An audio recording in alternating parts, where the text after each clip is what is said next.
Oi, turma, tudo bom? Vamos continuar nossas aulas falando de evolução. E essa semana, semana 9, a gente vai falar de evidências da evolução e cladogramas, tá? Então vamos começar com evidências da evolução. Evidências da evolução significa que são as provas que mostram que existe evolução. Ou seja, são provas que mostram que existem mudanças, alterações nos seres vivos ao longo dos anos. Quais são essas evidências? Os fósseis, as homologias, os órgãos vestigiais, a embriologia comparada e os dados moleculares. A gente vai ver cada uma dessas evidências. Começando pelos fósseis. Fóssil é qualquer indício da presença de organismos que viveram em tempos remotos na Terra. Tá? Alguns autores sugerem que esses indícios datem de 11 mil anos atrás. Tá? Como é que os fósseis são utilizados em estudos de evolução? Então, quando você analisa a estrutura de um fóssil, você consegue comparar essas estruturas com os organismos atuais e analisar, então, quais das transformações que ocorreram, tá? Bom, a outra evidência são as homologias, tá? Homo, a palavra homo vem de igual. O que você vai associar esse igual? Ao ancestral comum. Então, se os organismos possuem estruturas que têm o mesmo ancestral comum, significa que essas estruturas são homólogas, tá? Então, estruturas homólogas são estruturas que derivam de um mesmo ancestral comum. Vão apresentar essas estruturas a mesma função ou não, tá? É o que ocorre, por exemplo, com o braço do homem, a pata dianteira do cavalo, a asa do morcego e a nadadeira da baleia. Todas essas estruturas, todos esses indivíduos compartilham de um ancestral comum, que é um mamífero que viveu muitos anos atrás, tá? Aí eu pergunto para vocês, a pata do cavalo e a asa do morcego possuem a mesma função? Não. A pata do cavalo está adaptada ao ambiente terrestre, caminhar ao ambiente terrestre. E a asa do morcego está adaptada ao voo. Então, são estruturas completamente diferentes, a função delas, tá? Agora, entretanto, a gente tem estruturas homólogas que ocorrem aqui no caso do golfinho e da baleia, tá? Então, o golfinho e a baleia, eles possuem um ancestral comum, tá? E eu pergunto para vocês, a nadadeira do golfinho e a nadadeira da baleia apresentam a mesma função? Sim, ambas estão adaptadas ao nado. Então, essas também são estruturas homólogas. Então, observe, as estruturas homólogas, elas podem ou não ter a mesma função, mas o que é importante é que ambas derivam de um ancestral comum, tá? Diferente do que ocorre com as estruturas análogas. Então, estruturas análogas são aquelas estruturas que têm a mesma função, mas os indivíduos não derivam de um ancestral comum. É o que acontece, por exemplo, com a asa de um inseto e a asa da ave, tá? Qual é a função dessas aves? Ambas estão adaptadas ao voo, só que o inseto e a ave, eles não derivam de um ancestral comum. Então, por isso que essas estruturas são estruturas análogas, tá? E aqui eu coloco uma observação para vocês. Estruturas análogas não são utilizadas em estudos evolutivos, porque a gente não consegue refletir um grau de parentesco entre essas espécies, tá? Diferente das estruturas homólogas, que por ter um ancestral comum, a gente consegue inferir um grau de parentesco evolutivo entre os organismos, tá? Bom, a outra ponto que a gente vai analisar é o tipo de evolução que ocorre nos organismos que possuem estruturas homólogas e estruturas análogas. Ou seja, o que eu estou querendo dizer com isso? Eu posso dizer assim, que os indivíduos que têm estruturas homólogas, ou seja, que compartilham de um ancestral comum e que a estrutura pode hoje em dia apresentar o mesmo ou não a mesma função, eu posso perguntar que tipo de evolução está ocorrendo, que ocorreu com esses organismos. Então, nesse caso, ocorreu uma irradiação ou divergência adaptativa. É o que ocorre, por exemplo, aqui com os tentilhões, que são um grupo de aves, tá? Então, eles apresentam um bico totalmente diferente, apesar de serem da mesma espécie, e esse bico está adaptado a um diferente tipo de alimento. Todos eles derivam de um ancestral comum. Então, por que existe essa diferença, essa evolução? Qual é o tipo? É uma irradiação ou divergência adaptativa, tá? Agora, observem esse exemplo aqui. O golfinho, que é um mamífero, o ictiosauro, que é um réptil que existe há muito tempo atrás, e o tubarão, que é um peixe.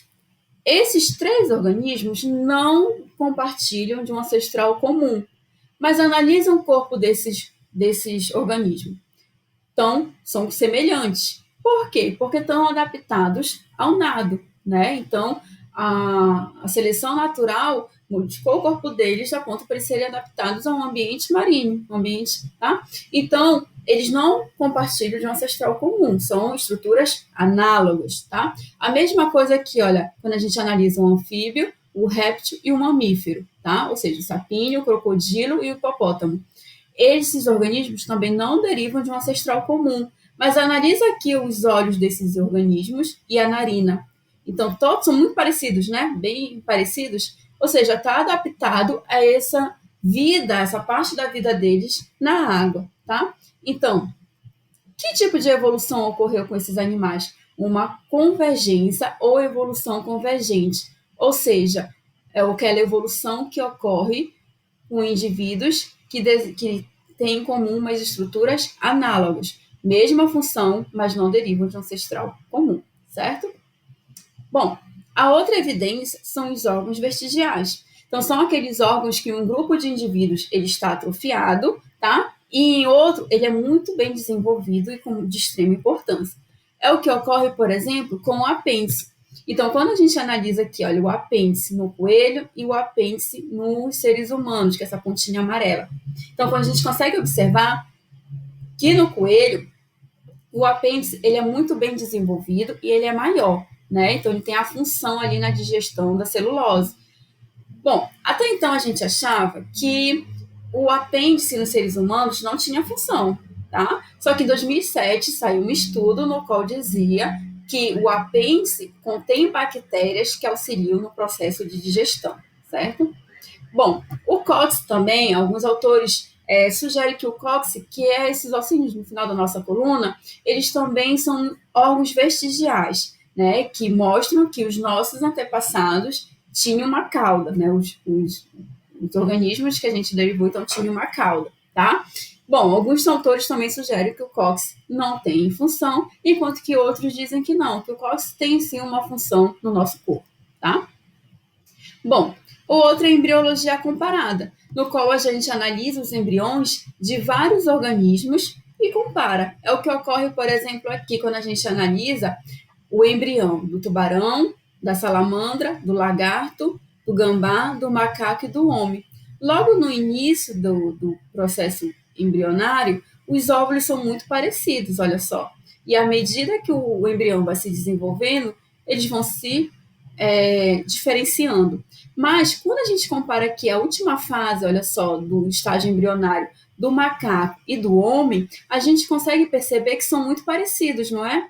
Agora, analise o embrião do macaco e da salamandra. Aí já é bem diferente. Então, nesse caso, eu posso dizer que o macaco e o homem são muito mais próximos evolutivamente do que o macaco e a salamandra, certo?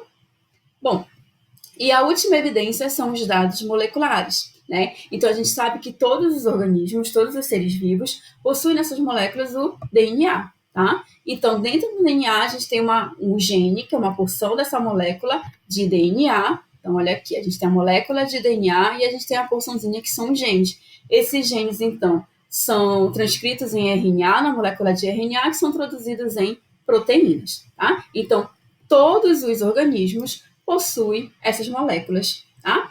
E as modificações que ocorreram nessas moléculas foram fundamentais para a evolução, tá? Porque permitiu, então, que a diferença de organismos, de características que a gente tem nos organismos hoje em dia, tá?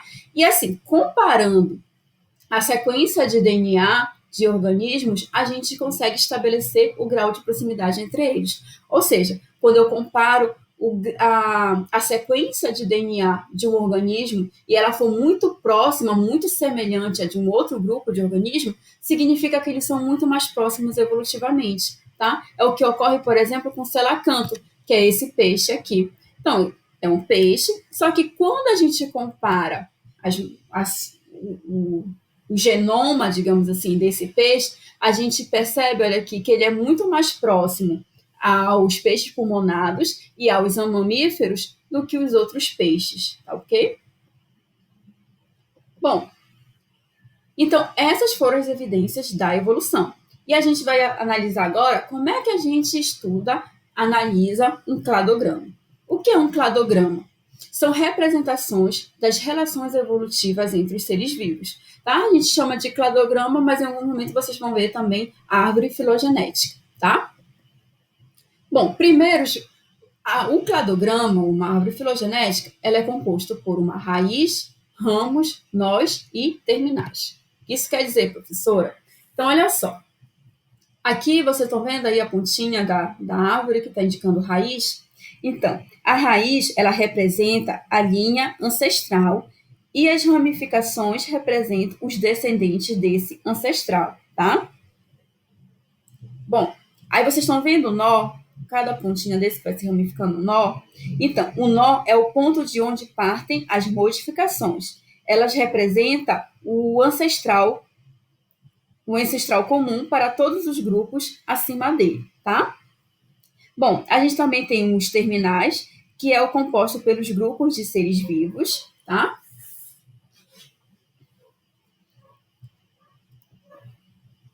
Aí aqui, vamos analisar essa imagem. Então, olha só. A raiz, ela representa a linhagem ancestral, e as partes das ramificações representam os descendentes desse ancestral. Conforme você avança da raiz para as pontas, você está avançando no tempo. Então, quanto mais próximo da raiz ao passado, quanto mais próximo ali da ponta, então, é recente, tá? Olha só, quando uma linhagem ela se divide, ou seja, quando ocorre um evento de especiação, ela é representada como uma ramificação da filogenia, ou seja, esse ponto quer dizer que uma linhagem ancestral dá origem a uma ou duas, tá? Ou mais linhagens.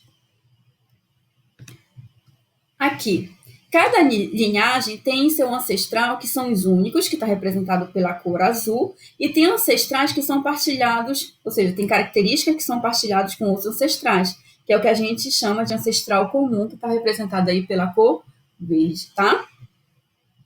Bom, a gente chama de clado. Ai, desculpa, volta aqui. Essa é a última imagem. O que é um clado? É um agrupamento que vai incluir todos os ancestrais comuns e os seus descendentes, tá? Então, essa imagem está mostrando o que seria um clado e o que não é um clado, tá? Como é que a gente vai analisar aqui um exemplo? Aqui, olha, de uma árvore filogenética dos vertebrados, tá? Então, olha só, a raiz mostra que todos os vertebrados tiveram um ancestral comum e, a partir desse ancestral comum, ele desenvolveu uma vértebra, tá? Então, a partir dessa linhagem que desenvolveu uma vértebra, deu origem a todos esses outros vertebrados. O tubarão, os peixes ósseos, os anfíbios, primatas, os crocodilos e as aves, tá? A partir de um certo momento, esse ancestral, ele desenvolveu uma outra característica, tá? Ele deu origem a uma linhagem com uma característica nova, que é o esqueleto ósseo. Então, por que se dividiu? Porque essa linhagem deu origem a indivíduos com esqueleto ósseo. Quem é que tem esqueleto ósseo? Os peixes ósseos, os anfíbios, e assim vai indo até os dinossauros e aves. Só que por que o tubarão não foi? Porque esse tubarão, ele possui um esqueleto cartilaginoso, tá? É por isso que ele está para o outro lado da árvore. Observe agora que o esqueleto ósseo, ao longo do tempo, ocorreu uma modificação, uma ramificação, né? E foi dando origem a novas características, tá? Então, é assim que você vai analisando cada ramo, tá? Então é isso, pessoal. Eu espero que vocês tenham gostado, espero que vocês tenham entendido. Qualquer dúvida, estamos no chat e no fórum, tá? Então, se inscreva no canal, dê um joinha nesse vídeo e ajudem essa pobre professora, tá? Que está com saudade de vocês. Então, beijos, até a próxima aula.